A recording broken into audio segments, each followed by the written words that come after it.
নমস্কাৰ মৰমৰ ছাত্ৰ ছাত্ৰীসকল আজি মই এই ভিডিঅ'টোৰ জৰিয়তে তোমালোকক ক্লাছ 10ৰ গণিত অৰ্থাৎ ম্যাথমেটিক্সৰ কোৱেশ্চন পেপাৰ এখনৰ বিষয়ে ক'বৰ কাৰণে চেষ্টা কৰিম ইতিমধ্যে তোমালোকে জানা তোমালোকৰ সময়লে পৰীক্ষা হৈ আছে গতিকে এই কোৱেশ্চন পেপাৰখন হৈছে উদালগুৰি জিলাৰ আৰু তোমালোকে এই কোৱেশ্চন পেপাৰখন চালে বা এনেকুৱা ধৰণৰ কোৱেশ্চন পেপাৰ হয়তো তোমালোকৰ আহিব ইতিমধ্যে যেহেতু তোমালোকৰ গম পাইছা যে কি মেথছৰ ক্ষেত্ৰত তোমালোকৰ 45 নম্বৰ এক নম্বৰীয়া প্ৰশ্ন আহিব আৰু এই কোৱেশ্চন পেপাৰখনতো 45 নম্বৰৰ কি আহিছে মেথছৰ মানে 45 নম্বৰ আহিছে এক নম্বৰীয়া প্ৰশ্ন তাৰে MCQ আহিছে 20 আৰু ভেৰি শৰ্ট এনসাৰ আহিছে 45 নম্বৰ গতিকে আহাচোন গোটেই কোৱেশ্চন পেপাৰখন তোমালোকক চাবৰ কাৰণে দেখুৱাবৰ কাৰণে চেষ্টা কৰো ইয়াৰে প্ৰথম যেটো প্ৰশ্ন আহিছে প্ৰথম প্ৰশ্নটো হৈছে A B C আৰু D এই ৰাশি কেইটাৰ সমানুপাতত থকা বুলি ক'লে তলৰ কোনটো শুদ্ধ হ'ব এটো হ'ব AB = BC তলৰ কোনটো পূৰ্ণ বৰ্গ নহয় হেতু উত্তৰ হ'ব 572 তলৰ কোনটো অপৰিমেয় সংখ্যা এটো হ'ব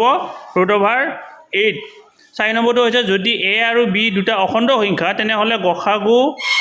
ইনটু লসাগু হ'ব হেতু হ'ব A B এক নম্বৰ অপচনটো আৰু তোমালোকে জানা মাল্টিপল চয়েস কোৱেশ্চন মানে হৈছে এটা প্ৰশ্ন থাকিব তাৰ চাৰিটা উত্তৰ থাকিব গতিকে এই চাৰিটা প্ৰশ্নৰ ভিতৰত তোমালোকে শুদ্ধটোৰ উত্তৰ দিব লাগিব পাঁচ নম্বৰটো হৈছে 7 পূৰণ 11 পূৰণ 13 প্লাস 13 সংখ্যাটো কি এই সংখ্যাটো হ'ব এটা যৌগিক সংখ্যা তলৰ কোনটো নিৰৱধি পৌনঃপুণ্যিক দশমিক এটো হ'ব 32/71 23ৰ ঘনৰ একক স্থানৰ অংকটো হ'ল 7 তলৰ কোনটো বহুপদ নহয় বহুপদ নোহোৱা সংখ্যাটো হ'ব 1/x - 1 9 নম্বৰ প্ৰশ্নটো হৈছে যদি ax² + bx + c = 0 তেতিয়া হলে a not equal to 0 দ্বিঘাত সমীকৰণৰ মূল দুটা সমান তেন্তে c = কি হ'ব তেন্তে c = হ'ব b² / 4a এডাল বক্ৰৰেখাই x অক্ষত দুটা বিন্দুত ছেদ কৰিলে বহুপদটোৰ শূন্যৰ সংখ্যা হ'ব কিমান d দুটা x² + x বহুপদটোৰ শূন্য কেইটাৰ পূৰণফল হ'ব 0 এটো 0 তাৰ পিছত 12 নম্বৰ প্ৰশ্নটো চোৱা ক্ষুদ্ৰতম কি সংখ্যাৰে √27 ক পূৰণ কৰিলে সংখ্যাটো পৰিমেয় হ'ব এই প্ৰশ্নটোৰ উত্তৰ হ'ব তোমালোকৰ এই √3 এতিয়া তাৰ পিছত চাবা তোমালোকে কি শৰ্তত ax + by + c = 0 সমীকৰণৰ ৰেখা দুডালৰ মূল বিন্দুৱেদি যাব এটো হ'ব এই অপচন c = 0 x - 2y = 0 আৰু 28x + 4y -20 = 0 ৰৈখিক সমীকৰণ দুটাৰ ৰেখা দুডালৰ পৰস্পৰ কি হ'ব ৰেখা দুডাল পৰস্পৰে কটাকটি কৰিব তাৰ পিছত চাবা তলৰ কোনটো দ্বিঘাত সমীকৰণ এই তলৰ কোনটো দ্বিঘাত সমীকৰণ হৈছে x - y² = 1 তাৰ পিছত যেটো আছে তোমালোকৰ 16 নম্বৰ প্ৰশ্নটো 9tan² a - 9sec² a এৰ মান কিমান হ'ব হেতু হ'ব তোমালোকৰ 9 ডি অপচনটো তাৰ পিছত তাৰ যেটো আছে twice tan 30 degree divided 1 + tan² 30 ৰ মান কিমান হ'ব হেতু মান হ'ব cos 30 যদি ত্ৰিভুজ ABC আৰু ত্ৰিভুজ XYZ দুটাৰ এই এংগুল A = এংগুল Z হয় আৰু এংগুল B = এংগুল X হয় তেতিয়া হলে এংগুল C = এংগুল Y তেন্তে তলৰ কোনটো হ'ব তলৰ এটো হ'ব তোমালোকৰ B অপচনটো ত্ৰিভুজ ABC এফালে ত্ৰিভুজ XYZ তাৰ পিছত তোমালোকৰ অপচনটো আহিছে এই যেটো তোমালোকৰ 19 নম্বৰ প্ৰশ্ন 0 আৰু এফালে 0 আৰু 36 আৰু 15 বিন্দু দুটাৰ দূৰত্ব কিমান হ'ব এই দুটা বিন্দু দুটাৰ দূৰত্ব হ'ব 39 তোমালোকৰ 20 নম্বৰ প্ৰশ্নটো হৈছে ত্ৰিভুজ ABC ৰ AB আৰু AC ক্ৰমে D আৰু E বিন্দু দুটা আৰু DE প্যাৰেলাল BC যদি AD = 1.5 cm হয় DB = 3 cm হয় আৰু AE = 1 cm হয় তেনে হলে EC = কিমান হ'ব EC = হ'ব 2 cm তোমালোকে অংকটো কৰি চাবা মই কৰি লৈছো এতিয়া তোমালোকৰ সেকশন B আছে তোমালোকৰ কেইটা প্ৰশ্ন আছে ইয়াতে এই তোমালোকৰ 45টা প্ৰশ্ন আছে আৰু এই 45টা প্ৰশ্ন এক নম্বৰীয়া যদিও এক নম্বৰীয়া প্ৰশ্ন তোমালোকে কিন্তু অংককেইটা অকল উত্তৰটো দিলে নহব অংকটো মানে কি কৰি দেখুৱাব লাগিব যদি এটা বৃত্তৰ কালি a বাঢ়িলে তাৰ ব্যাসাৰ্ধ r বাঢ়িব নে কমিব এনেকুৱা ধৰণৰ প্ৰশ্ন আহিছে এটো তোমালোকে এইকেইটা চাই লবা তাৰ পিছত ইয়াতে এই 3/2 - 2^4 ৰ মান কিমান হ'ব আৰু এইটোক প্ৰমাণিক 0.00000015ক প্ৰামাণিক ৰূপত প্ৰকাশ কৰা উৎপাদকত প্ৰকাশ কৰা x² - xy + 6x + 6y 1057 সংখ্যাটো কিয় পূৰ্ণ বৰ্গ নহয় 455ক মৌলিক সংখ্যাৰ ঘাতৰ গুণফল ৰূপে উৎপাদকত ভাঙি দেখুওৱা তাৰ পিছত আছে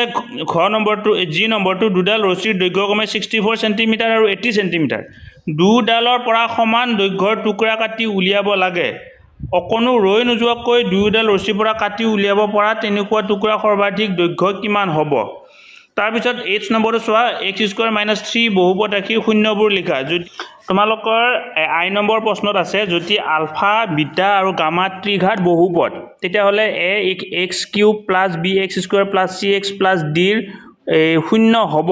তেন্তে আলফা প্লাস বিটা প্লাস গামাৰ মানে নিৰ্ণয় কৰিব লাগে মানটো নিৰ্ণয় কৰিব লাগে যে নম্বৰটো চাবা দ্বিঘাত সমীকৰণ 3x² - 2x + 1/3 = 0 ৰ ভেদ নিৰূপণ কি হ'ব কে নম্বৰটো কি চৰ্তত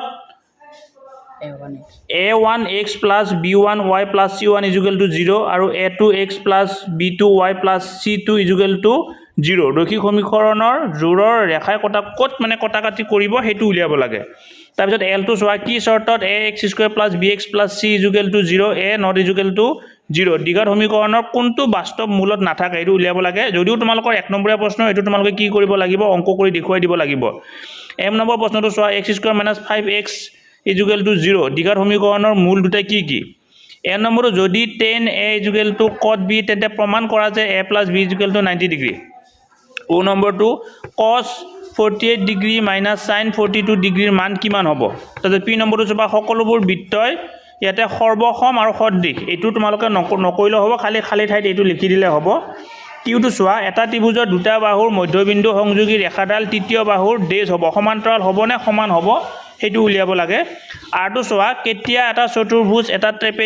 চতুৰ্ভুজক কেতিয়া এটা ট্ৰেপেজিয়াম বোলা হয় এটো উলিয়াব লাগে s টো sin 30 + cos 60 ৰ মান কিমান হ'ব এটো অংক কৰি দেখুৱাব লাগিব এৰ কি মানৰ বাবে sin a = cos a হ'ব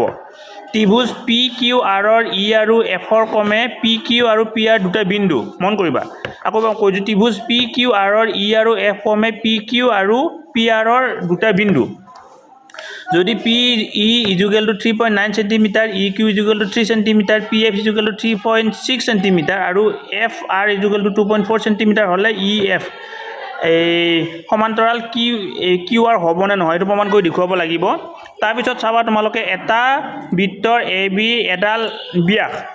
মানে হৈছে কেন্দ্ৰৰ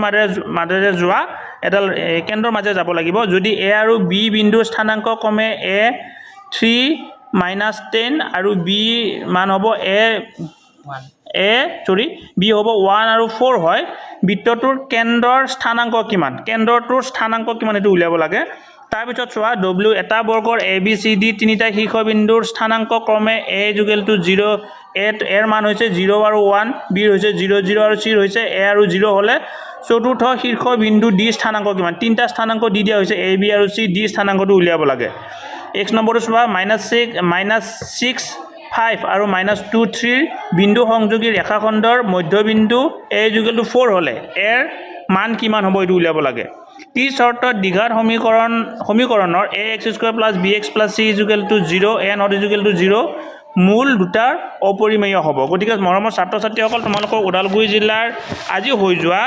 এই ম্যাথমেটিক্সৰ প্ৰশ্নখনৰ অৰ্থাৎ গণিতৰ প্ৰশ্নখনৰ যি 45টা প্ৰশ্নত এক নম্বৰী আছে সেইকেইটা তোমালোকক ক'লো আৰু বাকি কোৱেশ্চন পেপাৰখন তোমালোকক মই দেখুৱাই দিবৰ কাৰণে চেষ্টা কৰিছো তোমালোকে নিজে চাই ল'বা আৰু এনেকুৱা ধৰণে প্ৰেক্টিছ কৰিবা যাতে পৰৱৰ্তী পৰ্যায়ত তোমালোকৰ যদি ডিস্ট্ৰিক্টত এতিয়ালৈকে